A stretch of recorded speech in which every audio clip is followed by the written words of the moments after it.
Mas Niko ini ya itu merasa melihat bahwa Polda atau Brimob yang menangkap itu cukup profesional, atau memang ada hal-hal yang nampaknya semacam kemarahan dendam pribadi sampai kemudian kena pukul dan lain sebagainya, itu gimana ceritanya? Ya, makasih Bang.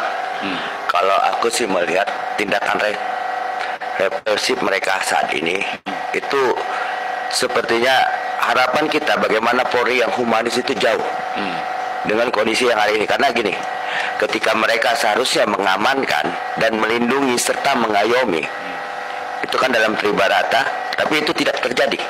Yang ada adalah penyiksaan dan penyiksaan rakyat. Ini yang kita kritisi. Kita tidak memusuhi mereka, karena bagi kita juga butuh kepolisian untuk menjaga ketentraman. Tapi paling tidak, ketika berhadapan demonstrasi dengan demonstrasi, jangan menganggap para demonstran ini musuh negara. Jangan pernah menganggap demonstran ini adalah para pembuat onar. Padahal para demonstran ini sejatinya adalah memperjuangkan nasib rakyat banyak, termasuk juga di kepolisian. Bagaimana seharusnya polisi juga bisa sejahtera, polisi juga bisa mendapatkan hak-haknya. Bukan cuma buruh yang kita perjuangkan, bukan cuma petani yang kita perjuangkan, bukan cuma yang lain-lain kita perjuangkan. Kita juga memperjuangkan seluruh komponen bangsa agar apa? Agar mendapatkan haknya. Dan saya juga mengajak kepada teman-teman, jangan pernah takut untuk bersuara lantang, jangan pernah takut untuk terus berani mengkritisi pemerintah kita. Agar apa? Ketika kita mengkritisi pemerintah, berarti kita sedang memperbaiki pemerintah kita ke arah yang baik.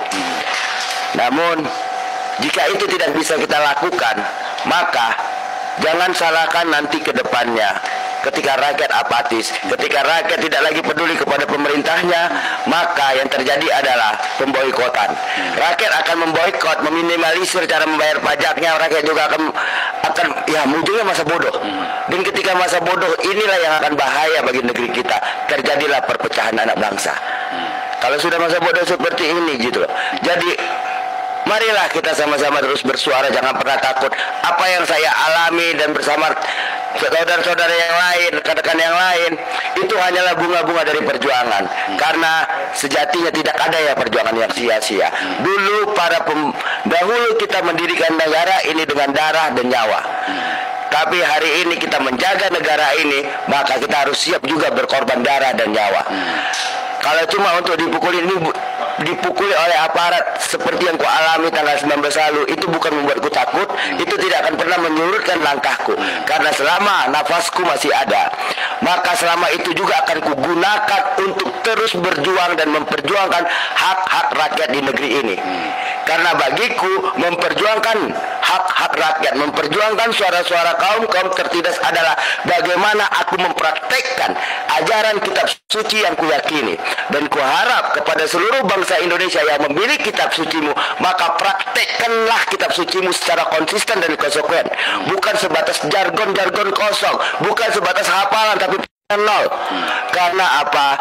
Karena kalau kita berpraktek sesuai dengan tuntunan kitab suci, maka negara kita akan menjadi negara yang kaya raya, makmur, gemah ripah, rojinawi, kawan-kawan.